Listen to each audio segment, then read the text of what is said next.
ভগবানকে পাওয়া যেমন দুর্লভ, তদ্রূপ ভগবানকে পাওয়াও সুলভ। যদি ভজন করতে পারো, ডাকার মতো ডাকতে পারো, তাহলে অতি তাড়াতাড়ি ভগবান ধরা দেয়।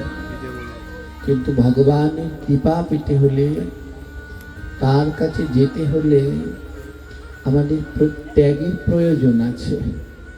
ত্যাগ না করলে কোনোদিন গোবিন্দের কাছে যাওয়া যায় না। আমরা যে গ্রন্থের কথা শ্রবণ করতে বসেছি, আমি বারবার পাঠে এই কথাটা বলি, এর নাম কি? শ্রীমদ ভগবত। শ্রী মানে রাধা, মত মানে মাতোয়ারা, ভ মানে ভক্তি, গ মানে জ্ঞান, ব মানে বৈরাগ্য, আর ত মানে ত্যাগ। ওই শেষ অক্ষরটা হলো ত, ত্যাগ। যতদিন পর্যন্ত ওই ততে গিয়ে না পৌঁছাবো, ততদিন পর্যন্ত ভগবান ধরা দেয় না। তাই এ জগতে সেই গোবিন্দকে লাভ করতে পারে যে ত্যাগ করতে জানে। আর যার ভিতরে ত্যাগ নাই, বৈরাগ্য নাই, আজন্মকাল গোবিন্দকে দেখেও লাভ করা যায় না। আমার ধ্যান দিন, সামনেই আমাদের একটা উৎসব আছে। আপনারা অনেকেই জানেন না, আসলে এই ধর্মে জন্মগ্রহণ করলাম কিন্তু কিচ্ছু শেখাও হয়নি, জানাও হয়নি। সামনে একটা মহা উৎসব রয়েছে। উৎসবটির নাম হলো চন্দন যাত্রা। কি উৎসব জানেন এর সম্বন্ধে কেউ? আপনারা এখানে, এই যে বললাম এ ধর্মে জন্মগ্রহণ করলাম কিন্তু এই ধর্ম সম্বন্ধে জানা হলো না। ধ্যান দিন, ভগবানের যেই যেই উৎসবের শেষে যাত্রা আছে, এগুলো হলো সাক্ষাৎ। এগুলো হলো সাক্ষাৎ। ভগবান সেই সেই উৎসবে অংশগ্রহণ করেন। যেমন কোন কোন উৎসবে যাত্রা আছে বলুন তো?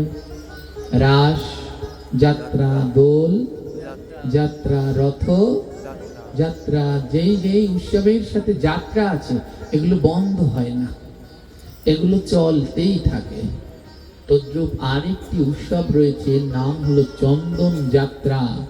কিন্তু দুঃখের বিষয় হলো আমাদের সনাতন ধর্মে এই বিশেষ করে আমাদের এই দক্ষিণ অঞ্চলগুলোয় এমন অবস্থা খারাপ, বিভিন্ন মত, আর সেই ভিড়ে আসল জায়গা থেকে আমরা বঞ্চিত হয়ে যাচ্ছি।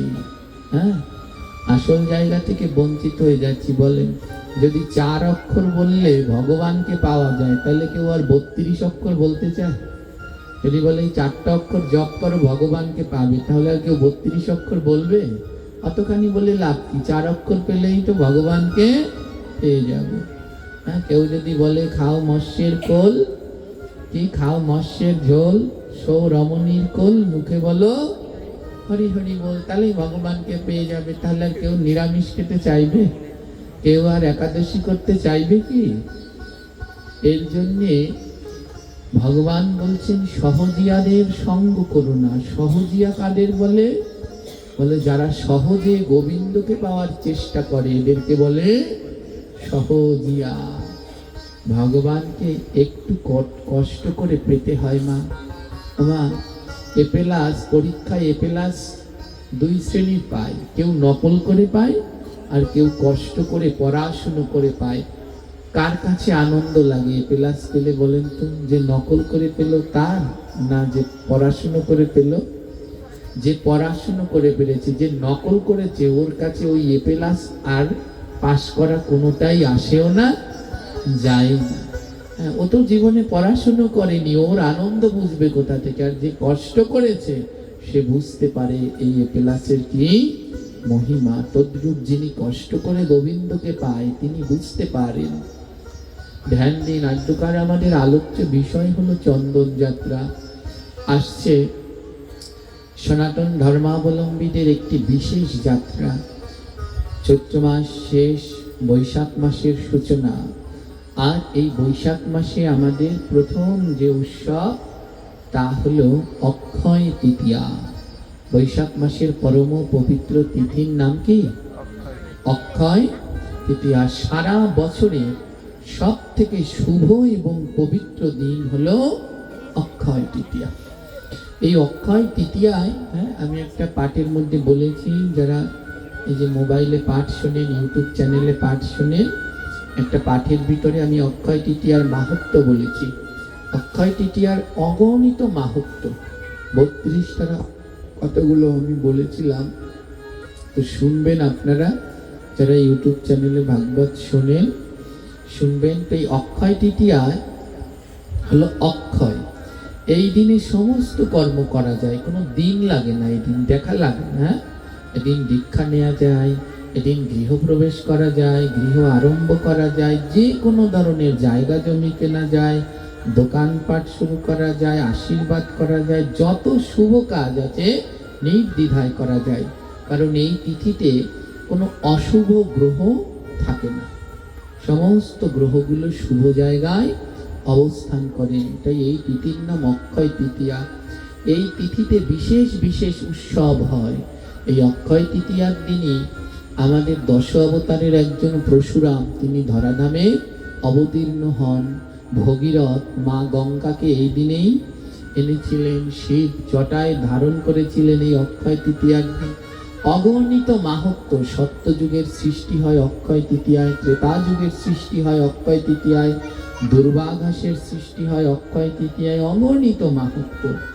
তদ্রূপ এই অক্ষয় তৃতীয়ার দিন থেকে আমাদের একটি বিশেষ উৎসব শুরু হয়। সেই উৎসবটির নাম হলো চন্দন যাত্রা। খুব মন দিয়ে শুনবেন, অক্ষয় তৃতীয়ার দিন থেকে আমাদের একটি বিশেষ উৎসব শুরু হয়। উৎসবটির নাম কি? চন্দন যাত্রা। এটি সনাতন ধর্মের যতগুলো যাত্রা উৎসব সব থেকে বৃহৎ। রথযাত্রা হয় কয়দিন ধরে? জোরে বলেন, কদিন? কয়দিন ধরে উৎসব চলে? ওই রথের দিন যায় আর উল্টো রথ কতদিন ধরে থাকে? 7 দিন ধরে রথযাত্রা থাকে। রাস পূর্ণিমা কয়দিন থাকে? একদিন। দোল পূর্ণিমা, দোলযাত্রা ওরকম। কিন্তু সব থেকে বেশি সময় নিয়ে যেই উৎসবটি হয় সে হলো চন্দন যাত্রা। এই চন্দন যাত্রা উৎসব, ভগবানের চন্দন যাত্রা উৎসব চলে 21 দিন ব্যাপী। চন্দন যাত্রা উৎসব চলে কতদিন ব্যাপী? 21 দিন। অক্ষয় তৃতীয়ার দিন থেকে টানা 21 দিন ব্যাপী এক উৎসব পালিত হয়। সেই উৎসবের নাম হলো চন্দন যাত্রা। মহাপাপ থেকে উদ্ধার হবার উৎসব হলো এই চন্দন যাত্রা। কিন্তু দুঃখ হলো আমরা অনেকেই এই ভগবানের উৎসব সম্বন্ধে জানি না। ধ্যান দিন, ভগবান পরমেশ্বর এই কলিযুগ পাবন অবতার, যিনি না আসলে আমরা এই কলিহত জীব উদ্ধার হতে পারতাম না। যার কৃপা না হলে রাধা কৃষ্ণ কি জানতে পারতাম না। যিনি দয়া করে করুণা করে আমাদের মাঝে এই কলিজীবের উদ্ধার হওয়ার মন্ত্র দিয়ে গেলেন, হরে কৃষ্ণ মহামন্ত্র। তার নাম কি? বলুন সবাই উচ্চস্বরে বলবেন, তার নাম কি? শ্রী কৃষ্ণ চৈতন্য মহাপ্রভু। তিনি যদি না আসতেন আমরা উদ্ধার হতে পারতাম কি? শ্রীকৃষ্ণ চৈতন্য মহাপ্রভু। ওমা, এই শ্রীকৃষ্ণ চৈতন্য মহাপ্রভুর যিনি গুরুদেব, তার নাম কি? মহাপ্রভুর গুরুদেবের নাম কি? কে বলতে পারেন? বলুন যে পারেন। মহাপ্রভুর গুরুদেবের নাম কি? মহাপ্রভুর গুরুদেবের নাম একজনেও বলতে পারছেন না? ঈশ্বরপুরী। মহাপ্রভুর গুরুদেবের নাম ঈশ্বরপুরী। জানতে হবে, মহাপ্রভুর গুরুদেব হলেন ঈশ্বরপুরী।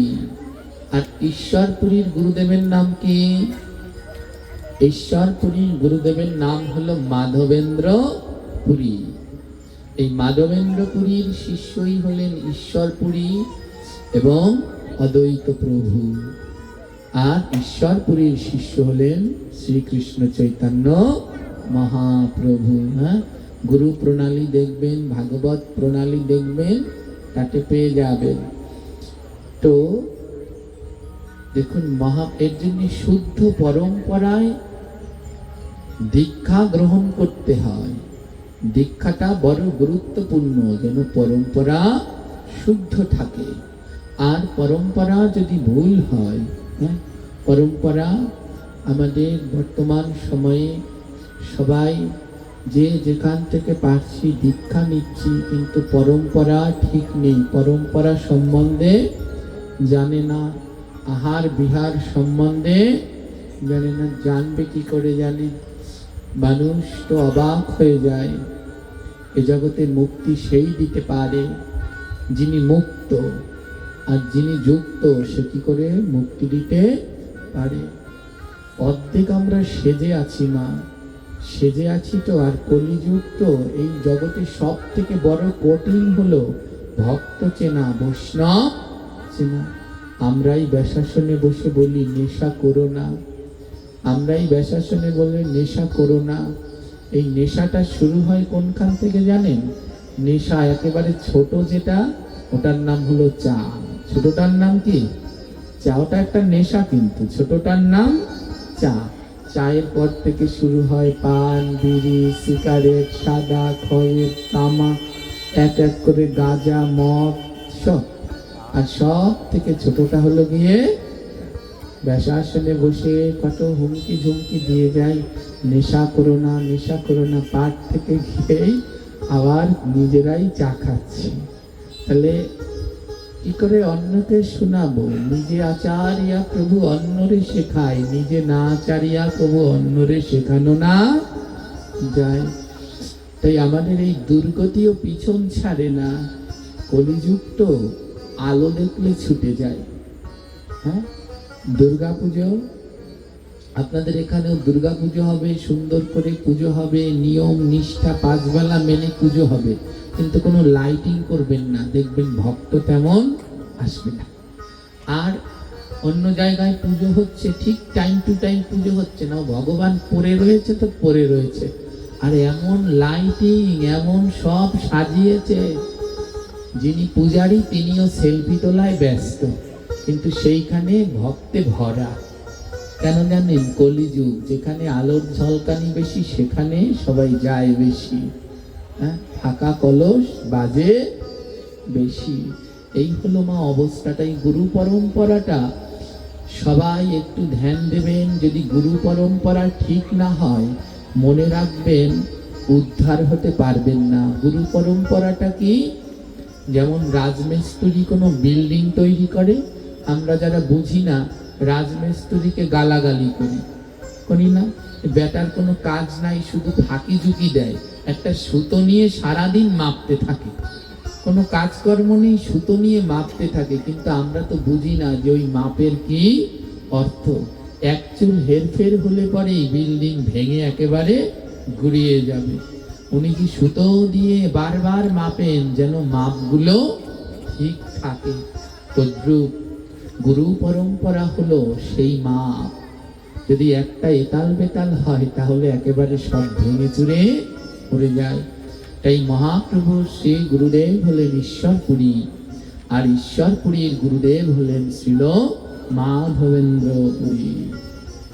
এই মাধবেন্দ্র পুরী ধ্যান দিন।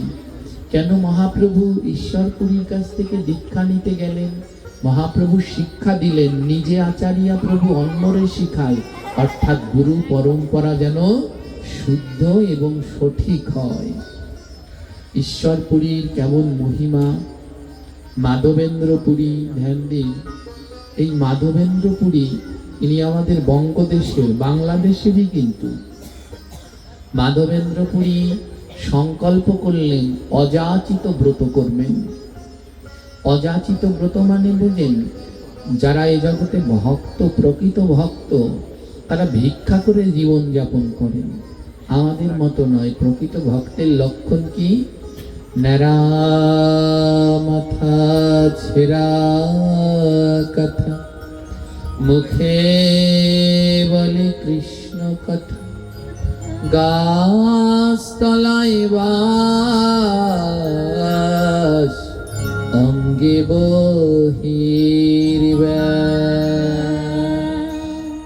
প্রকৃত কৃষ্ণ ভক্ত ন্যাড়া মাথা, চুল রাখেন না। বলে চুল রাখলে আবার তেলের চিন্তা করতে হবে, তাই ন্যাড়া মাথা। ভালো একটা কাঁটা রাখেন না, বলে ভালো কাঁটা রাখলে চিন্তা হবে যদি চোরে নিয়ে যায়, তাই ছেঁড়া কাঁটা। মুখে বলে সদা কৃষ্ণ কথা। গাছতলায় বাস, গাছের নিচে বাস করে, অঙ্গে বহির ব্যাস। এই হলো প্রকৃত শুদ্ধ কৃষ্ণ ভক্তের লক্ষণ। না, মাধবেন্দ্র পুরী সংকল্প করলেন, আজ থেকে আমার অযাচিত ব্রত। ভক্ত তো ভিক্ষা করে প্রসাদ পায়, আর মাধবেন্দ্র পুরী সংকল্প করলেন, আজ থেকে কেউ যদি আমি কারো কাছে চাইব না, যদি কেউ আমায় কিছু দেয় তাহলে খাবো, আর যদি না দেয় তাহলে না খেয়ে যাব। আজ থেকে আমার আহার হবে নাম। যখন আপনারা দীক্ষা নেন শুদ্ধ পরম্পরায়, গুরুদেব দেখবেন একটা চাঁদ দেবে, ওই তালিকার মধ্যে অনেকগুলো জিনিস লেখা থাকে, নাম কি, সেবা কি, পরিবার কি, তিলক কি। ওর মধ্যে একটা জায়গায় দেখবেন লেখা আছে আহার কি। কি লেখা আছে? আহার কি। আর আহারের জায়গায় কি লেখা থাকে জানেন? হ্যাঁ, হরি নাম। আহারের জায়গায় লেখা থাকে নাম। মাধবেন্দ্র পুরী সংকল্প করলেন, আজ থেকে আমার আহার হবে নাম। যদি কেউ আমায় যেচে সেদে কিছু দেয় তাহলে সেদিন প্রসাদ পাবো, আর যদি কেউ না দেয় তাহলে সেদিন নামই হবে আমার আহার। ওই যে প্রথমেই বললাম, এ জগতে ভগবানকে পেতে হলে ত্যাগ করতে হয়। কতটা ত্যাগ চিন্তা করেছেন? হ্যাঁ, আহারকেও ত্যাগ করে দিলেন, বলে কেউ যদি আমায় যেচে সেদে দেয় তাহলে আমি নেব, আর যদি না দেয় তাহলে আর নেব না। এই সংকল্প করে সেদিন থেকে মাধবেন্দ্র পুরী সমস্ত বৃন্দাবন ঘুরে ঘুরে হরিনাম করতে লাগলেন। যদি কোনোদিন কোনো ভক্ত তাকে যেচে সেদে প্রসাদ দিয়ে যায় সেদিন পায়, আর যেদিন না দেয় সেদিন তিনি উপবাসী যায়। মাধবেন্দ্র পুরী তখন বৃদ্ধ অবস্থায়, বৃদ্ধ দশায়, বদনে সদা সর্বদা ভগবানের নাম আর নাম প্রেমে তিনি গলে যান। নাম ছাড়া আর ভগবানের কিছুই বোঝেন না। হরে কৃষ্ণ হরে কৃষ্ণ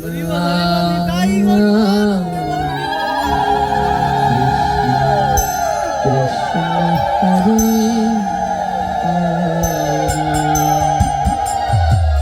হরে রাম হরে রাম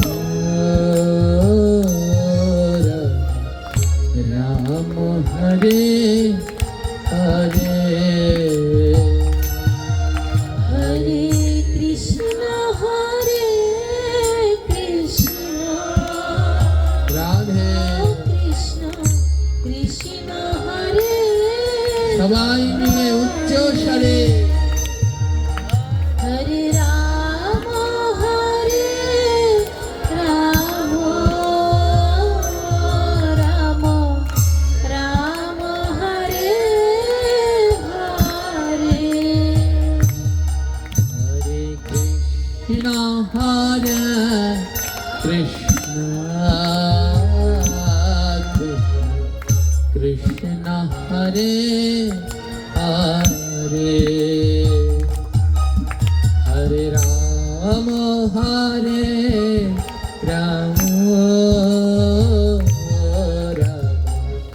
রাম হরে হরে। হরে কৃষ্ণ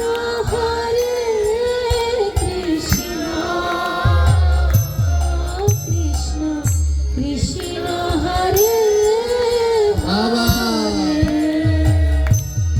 হরে রাম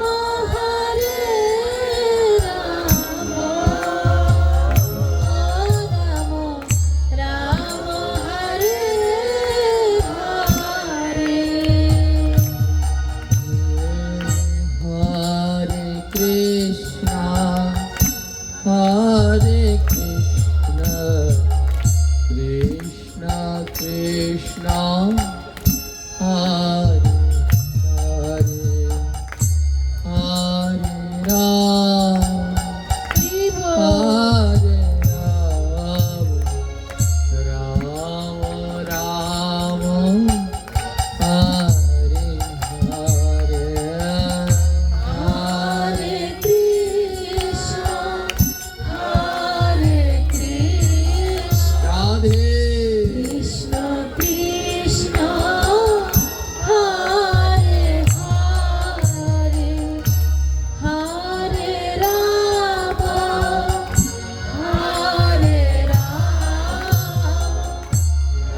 কৃষ্ণ হরে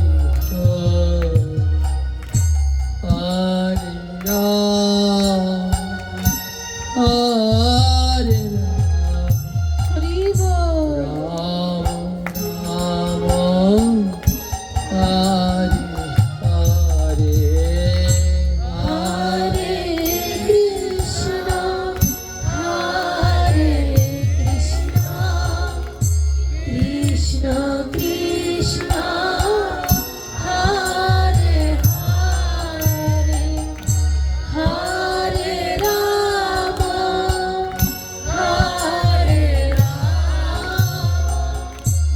রাম রাম হরে হরে হরে কৃষ্ণ হরে কৃষ্ণ কৃষ্ণ হরে হরে হরে রাম হরে রাম রাম রাম হরে হরে হরে কৃষ্ণ হরে বলো উচ্চ স্বরে সবাই বলো এই নাম ছাড়া উদ্ধারের আর কোনো পথ নাই।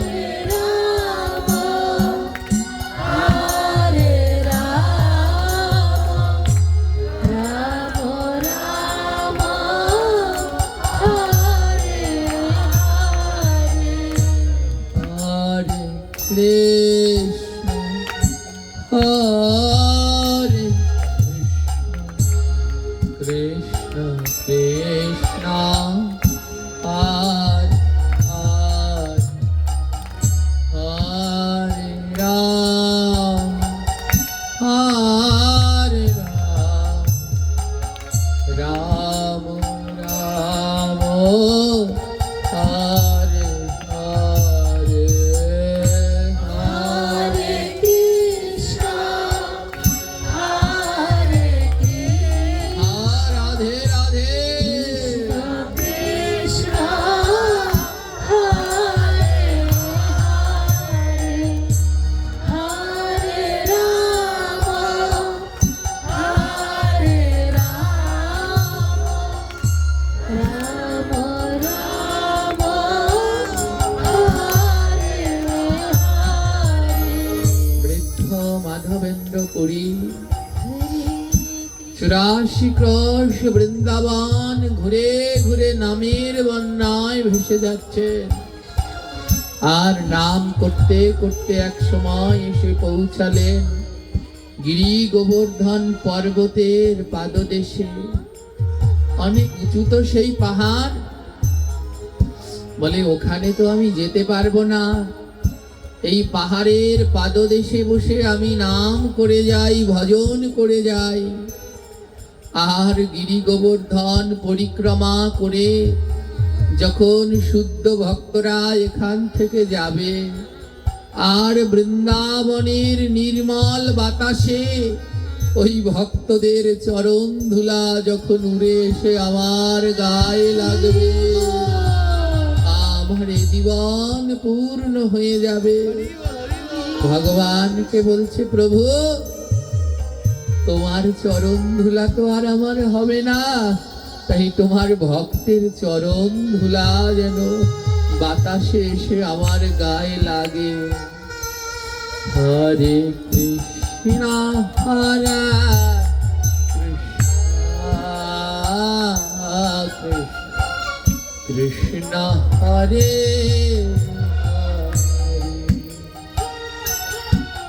হরে রাম হরে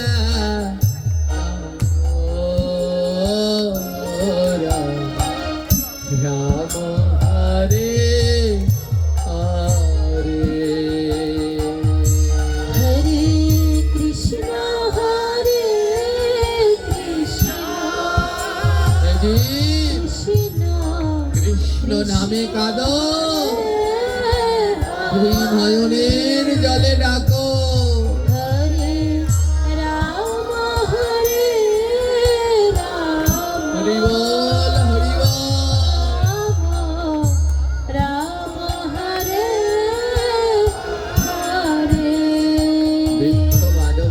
করি প্রতিদিন নয়নের জলে ভগবানকে ডেকে যায়, আর মনের ভিতরে বিশ্বাস একদিন না একদিন প্রভু আমার কাছে ঠিক আসবে। ওমা, ভগবান সবার কাছে ধরা দেয় না। কার কাছে ধরা দেয়? কৃষ্ণ নামে ঝরে যার দুই নয়নে ধারা, তার কাছেই প্রাণ গোবিন্দ দেয় আমার ধরা। যার কৃষ্ণ নামে নয়নে ধারা বয়, জল ঝরে, গোবিন্দ আমার তার কাছেই ধরা দেয়। আর এ জগতে কৃষ্ণ নামে সবার নয়নে ধারা বয় না। বলে কৃষ্ণ নামে কার নয়নে ধারা বয়? বলে যে বদনে নাম করে আর দুই বাহু দিয়ে ভক্তকে জড়িয়ে ধরে পরশ করে, কৃষ্ণ নামে তার নয়নে জল ঝরে গো, সবার নয়নে ঝরে না। কৃষ্ণ হরে হরে, হরে রাম হরে রাম, রাধে রাধে, রাম হরে হরে, হরে কৃষ্ণ হরে কৃষ্ণ, কৃষ্ণ হরে হরে, হরে রাম হরে রাম, রাম হরে হরে, হরে কৃষ্ণ হরে কৃষ্ণ, ভজন ভরে সবাই বলো, কৃষ্ণ হরে হরে, গৌর হরি গৌর হরি, হরে রাম হরে রাম, রাম হরে হরে, হরে কৃষ্ণ হরে কৃষ্ণ, কৃষ্ণ হরে হরে, হরে রাম হরে রাম, রাম হরে হরে, হরে কৃষ্ণ হরে কৃষ্ণ, মাধব কৃষ্ণ একবার হরে দেখা দাও। হরে, হরে রাম হরে রাম, রাম হরে হরে, হরে কৃষ্ণ হরি বল। হরে কৃষ্ণ, কৃষ্ণ কৃষ্ণ হরে হরে, রাম হরে রাম, রাম রাম হরে হরে, হরে কৃষ্ণ হরে কৃষ্ণ, কৃষ্ণ কৃষ্ণ হরে হরে, হরে রাম হরে রাম, রাধে রাম রাম হরে হরে, গিরিগোবর্ধনের সেই পাদদেশে বসে মাধবেন্দ্রপুরী নাম করছে, এমন ভাবে নাম করছে মা, নয়নে জল ঝরছে, প্রভুর নাম ভজন করছে, কোনো চেতনা নেই। এক স্থানে বসে নাম করে যাচ্ছে, বলে নামে নামি নামে। গোবিন্দকে যদি কেউ নামাতে পারে তাহলে তার নাম হলো নাম। ওই নাম করলে তিনি ভক্তের কাছে নেমে আসেন, নাম ছাড়া তাকে নামানো যায় না। একদিন দুই দিন নামা, দেখতে দেখতে 7 দিন কেটে গেল। কেউ কিছু তাকে দেয়ও না, আর তিনি কিছু আহারও করেন না। 7 দিন ধরে বৃদ্ধ মাধবেন্দ্র পুরী কোনো আহার করছেন না, শুধু বদনে নাম আর 2 নয়নে অনাবরত জল ঝরছে। আর এক পাশে দাঁড়িয়ে মহাজন বলছে, যদি কোনো জন্মে আহারেরও চিন্তা না থাকে, ওমা ভগবানকে পাওয়া বললাম না যেমন সুলভ তেমন দুর্লভ।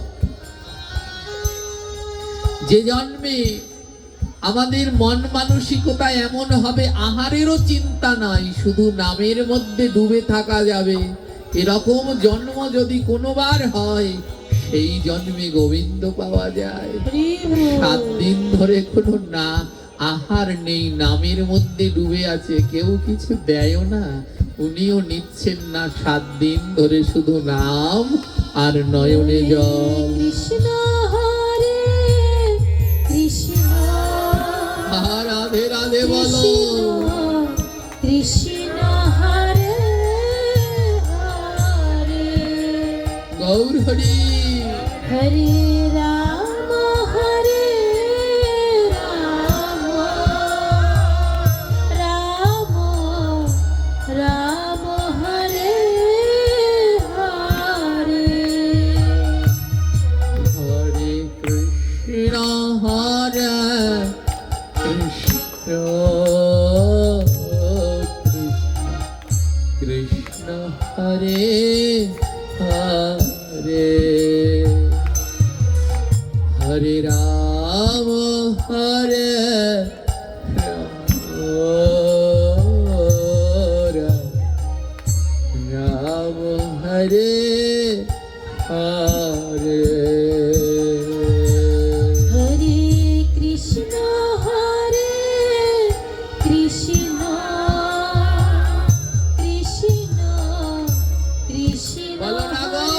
হরে নয়নের জলে বদন ভরে বাহু তুলে ভগবানকে রাম হরে, এই নাম ছাড়া যে তিনি আসেন না, সে নাম যে আমার প্রভুর বড় প্রিয়।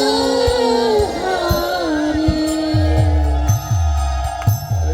কৃষ্ণ হরে কৃষ্ণ, কৃষ্ণ হরে হরে, হরি বল। হরে রাম হরে রাম, রাম রাম হরে হরে। হরে কৃষ্ণ হরে কৃষ্ণ, কৃষ্ণ কৃষ্ণ হরে হরে, রাধে রাধে। রাম হরে রাম, রাম রাম হরে হরে। বাবা, কারো যদি এমন হয় আহারের কথাও চিন্তা নেই, দিনন্তে একটা মানুষের পাওয়া কি, কত চাওয়া পাওয়া, সর্বশেষ হলো একটু আহার, খাওয়া দাওয়া। যদি এমন কোনো জন্ম হয় যে জন্মে খাওয়ারও চিন্তা থাকে না, জেনে রাখবেন সেই জন্মে সাধকের গোবিন্দ প্রাপ্তি হয়। 7 দিন ধরে সেই 80-90 বছরের বৃদ্ধ মাধবেন্দ্র পুরী নয়নের জলে ভগবানকে ডেকে চলেছে। ভগবান আর থাকতে পারলেন না, একটা বালকের রূপ ধারণ করে একটা বাটিতে করে 1 বাটি দুগ্ধ নিয়ে আসলেন। বলে কেউ যদি এমন করে নয়ন জলে আমায় ডাকতে পারে, আমি কি আর ওই গোলকের আসলে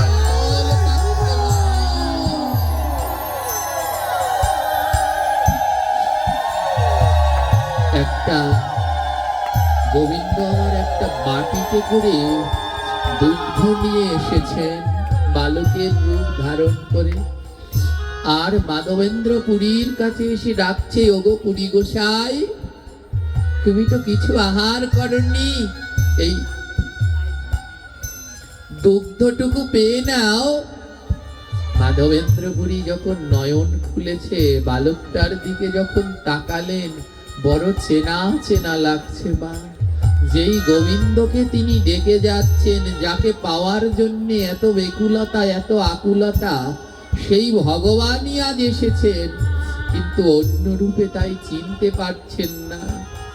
কিন্তু মহাত্মা তো বালকটিকে দেখা মাত্র তার মনের ভিতরে উথাল পাতাল করছে, বলছে, আহা, তোমাকে যেন মনে হয় আমার বহু জন্মের চেনা। ওমা, এ জগতে যাদেরকে বন্ধু বলে জানছেন, বান্ধব বলে জানছেন, এরা কেউ আসল বন্ধু বান্ধব নয়। এ জগতে একজনই আসল বন্ধু, হা কৃষ্ণ করুণা সিন্ধ দীনবন্ধ। এ জগতে যদি বন্ধু থেকে থাকে, এ জগতে যদি কোনো বান্ধব থেকে থাকে, তাহলে সে আমার প্রাণ গোবিন্দ। তাই আসুন, মনের ভিতরে সংকল্প নেই, এ জগৎ অনিত্য, আবার ফিরে যেতে হবে সেই শাশ্বত পরম সত্য গোবিন্দের রাতুল চরণে।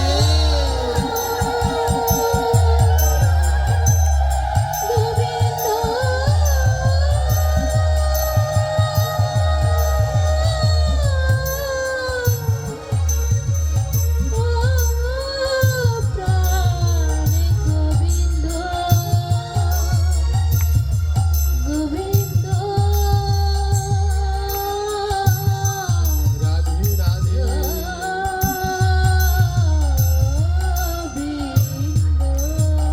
এক বাটি দুগ্ধ এনে দিলেন, মাধবেন্দ্র পুরীকে বললেন, নাও পুরী গোসাই, এই দুগ্ধটা সেবা করো। মাধবেন্দ্র পুরী বলছে, তোমায় আমার বড় আপন লাগছে, একবার আমার বুকে আসবে, তোমার সাথে একটু অঙ্গ পরশ করি।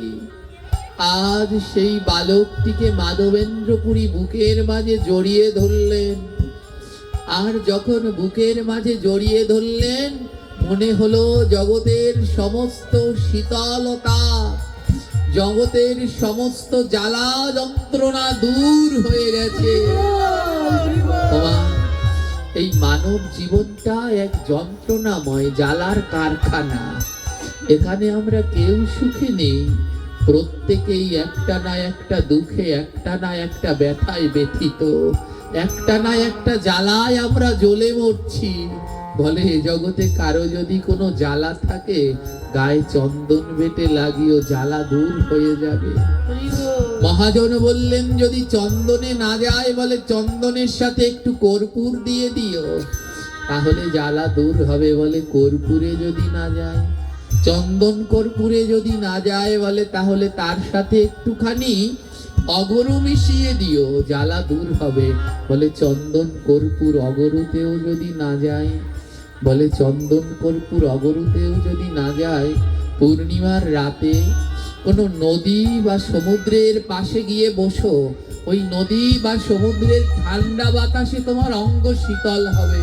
বলে, তাতেও যদি না যায়, বলে তাতেও যদি না যায়, তাহলে একজন কৃষ্ণ ভক্তের কাছে যেও, আর একজন কৃষ্ণ ভক্তকে দুই বাহু দিয়ে বুকের মাঝে জড়িয়ে ধরো, তোমার এ জন্ম নয়, জন্মে জন্মের জ্বালাগুলো দূর হয়ে যাবে।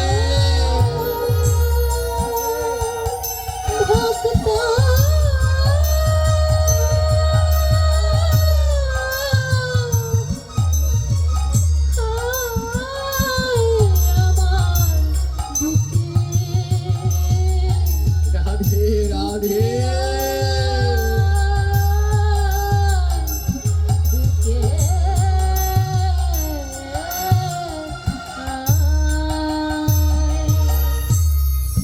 মাধবেন্দ্র পুরী বলে, আয় না, বড় মনে হচ্ছে তুমি আমার বড় পরিচিত, একবার আসো না, একবার আসো না, তোমার পরশ করি, আমার এই তাপিত দেহটাকে শীতল করি। আর যখন বুকে জড়িয়ে ধরলেন, দেখলেন সমস্ত শীতলতা। বালকটি বলল, নেও দুগ্ধ পাও। মাধবেন্দ্রপুরী সেই দুগ্ধের সাক্ষাৎ গোবিন্দ দিয়ে গেলেন মা। সেই দুগ্ধের বাটি নিয়ে যখন দুগ্ধ সেবা করছেন, আর মাধবেন্দ্রপুরীর মনে হলো এ কোনো সাধারণ দুগ্ধ নয়, কারণ ওই দুগ্ধ আমার প্রাণ গোবিন্দ নিজের হাতে দিয়ে গেছে। দুগ্ধ সেবা করছেন আর এক দিব্য আনন্দ। দুগ্ধ সেবা করার পরে যখন চোখ মেলে তাকিয়েছেন, বালকটিকে আর দেখতে পাচ্ছে না। রাধে চারিদিকে খোঁজ করছে, বালকটিকে আর দেখতে পাচ্ছে না। মাধবেন্দ্রপুরী বললেন, কোথায় গেল বালকটি, কোথায় গেল? বাটিটাও নিয়ে গেল না। চিনতে পারলেন না। ভগবান এলো কিন্তু চিনতে পারলেন না। প্রমাণ করলেন ভগবান, আমি ভক্তবাঞ্ছা কল্পতরু, আমি ভক্তের সেবা করতে ভালোবাসি। যদি কেউ ডাকার মতো ডাকতে পারে, তার সেবা স্বয়ং ভগবান করেন। রাত্রবেলায় যখন মাধবেন্দ্রপুরী ঘুমিয়েছেন, ওই মদন গোপাল স্বপ্নে দেখাচ্ছেন, মাধবেন্দ্র ওই বালকটি অন্য কেউ না, সাক্ষাৎ আমি। মাধবেন্দ্রপুরী নয়ন জলে ভাসছে, তুমি এসেছিলে প্রভু, তুমি এসেছিলে। আমি এমন দুর্ভাগা যে তোমার চরণে স্পর্শ করে একটু প্রণাম করতে পারলাম না, ও চরণের ধুলি দিতে পারলাম না। বেকুল হয়ে কাঁদছেন মাধবেন্দ্রপুরী। মদন গোপাল বলছে, শান্ত হও, শান্ত হও। শোনো, তুমি যেখানে অবস্থান করছো, ওর পাশের বনে কুঞ্জের ভিতরে আমার বিগ্রহ আছে। ভগবান স্বপ্নে মাধবেন্দ্রকে বলছে, শোনো মাধবেন্দ্র, আমার নাতি বজ্রনাভ আমার এই বিগ্রহ প্রতিষ্ঠা করেছিল। মেলেচ্ছদের ভয়ে এক সময় পূজারী ওখানে আমায় লুকিয়ে রেখেছে। যাও, তুমি আমার এই বিগ্রহ উদ্ধার করো। স্বপ্নে দেখার পরে মাধবেন্দ্রপুরী পরের দিন সকালে গ্রামবাসী সবাইকে ডাকলেন। সেই কুঞ্জ পরিষ্কার করে সেই কুণ্ডের জল উত্তোলন করে দেখলেন তার মধ্যে রয়েছে তার স্বপ্নে দেখানো সেই মদন গোপাল।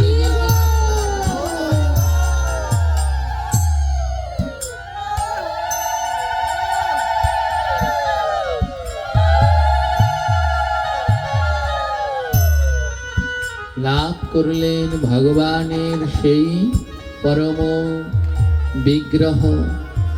আর মাধবেন্দ্রপুরী নিষ্ঠার সাথে গ্রামবাসীদের ভগবানকে বললেন, প্রভু তোমার এই বিগ্রহ তো আমি পেলাম, কিন্তু আমি এই বিগ্রহের সেবা কেমন করে দেব? ভগবান বললেন, তোমার কোনো চিন্তা নেই, এর সেবার ব্যবস্থা আমার ভক্তরাই করবেন। আর সঙ্গে সঙ্গে সমস্ত জায়গা থেকে ভক্তরা দলে দলে আসতে লাগলো।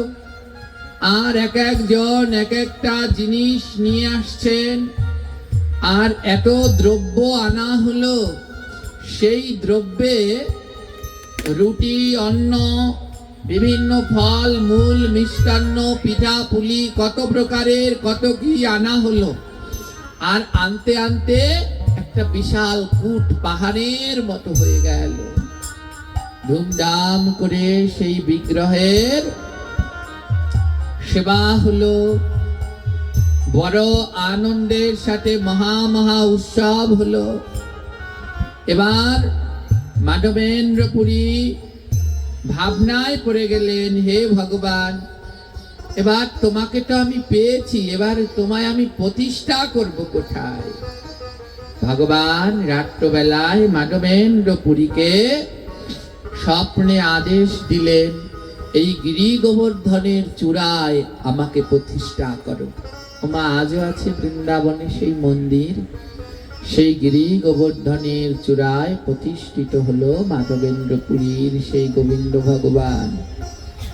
আর সেখানেই ভগবান বিরাজ করতে লাগলেন। ভগবান চূড়ায় আর মাধবেন্দ্র সেই গিরি গোবর্ধনের পাদদেশে বসে ভজন করতে লাগলেন। বৃন্দাবনে গরমের সময় প্রচুর গরম পড়ে, এত গরম কল্পনা করা যায় না, বড় দুষ্কর গরম। একদিন রাত্রবেলায় মাধবেন্দ্র পুরীকে ভগবান স্বপ্নে দেখাচ্ছেন। গোপাল স্বপ্নে দেখাচ্ছেন, মাধবেন্দ্র তুমি তো আমাকে ওই গোবর্ধনের চূড়ায় রেখেছ, একে তো গরম, আর দ্বিতীয় হলো ওই পাহাড়ের চূড়ায় তো আরো বেশি গরম। আমি এই গরম আর সইতে পারছি না। মাধবেন্দ্র পুরী বললেন, প্রভু আমি তোমার সেবার জন্য কি করতে পারি? ভগবান বলল, তুমি পুরীতে যাও, পুরীতে গিয়ে মলয় চন্দন আনো, আর চন্দন বেটে আমার গায়ে দিলে পরে আমার এই জ্বালাগুলো দূর হয়ে যাবে। আমার চন্দন হলো বড় শীতল দ্রব্য। দেখবেন সাপ চন্দন গাছে বাস করে, হ্যাঁ, শীতলতার জন্য সাপ চন্দন গাছে জড়িয়ে থাকে। মাধবেন্দ্র পুরীকে ভগবান বললেন, তুমি যাও নীলাচলে যাও, সেই নীলাচলে গিয়ে চন্দন আনো, আর চন্দন এনে আমার গায়ে দাও, তাহলে আমার জ্বালাগুলো দূর হয়ে যাবে। ভগবান পরীক্ষা করে দেখছেন, ওমা তৎকালীন সময়ে কোনো তীর্থ যেতে হলে পায়ে হেঁটে যেতে হতো, কোনো গাড়ি ঘোড়া ছিলেন না। 90 বছরের মাধবেন্দ্র পুরী বৃন্দাবন থেকে পুরী ধামে যেতে 1-1.5 মাস সময় লেগে যায়। হ্যাঁ, 10-20-30 দিন সময় লেগে যায়। তো মাধবেন্দ্র পুরীকে পরীক্ষা করে দেখছেন ভগবান যে এই বয়সেও তার ভক্তি কতখানি আছে। আমার ভগবানকে পাওয়া এত সহজ। বাড়ির পাশে ভাগবত হচ্ছে, কয়েকজনে আসলেন 10 মিনিট আগে, এখন 10টা বাজে, 10টা বাজার সময় আপনারা ভাগবত শ্রবণ করতে আসলেন। সুস্থ সবল মানুষ, তো কি করে এ জন্মে গোবিন্দ প্রাপ্তি হবে? এ জন্মে আর সম্ভব নয়। এ জগতে যারা ওই ভগবানের প্রেমে পড়েছে তাদের আর আটকে রাখা যায় না। কতদূর সেই পাঙ্গাসিয়া, আপনারা আপনাদের এলাকার কেউ আসেননি, কিন্তু আমাদের এই মায়েরা ওখান থেকে আপনাদের আগে এসে বসে রয়েছে।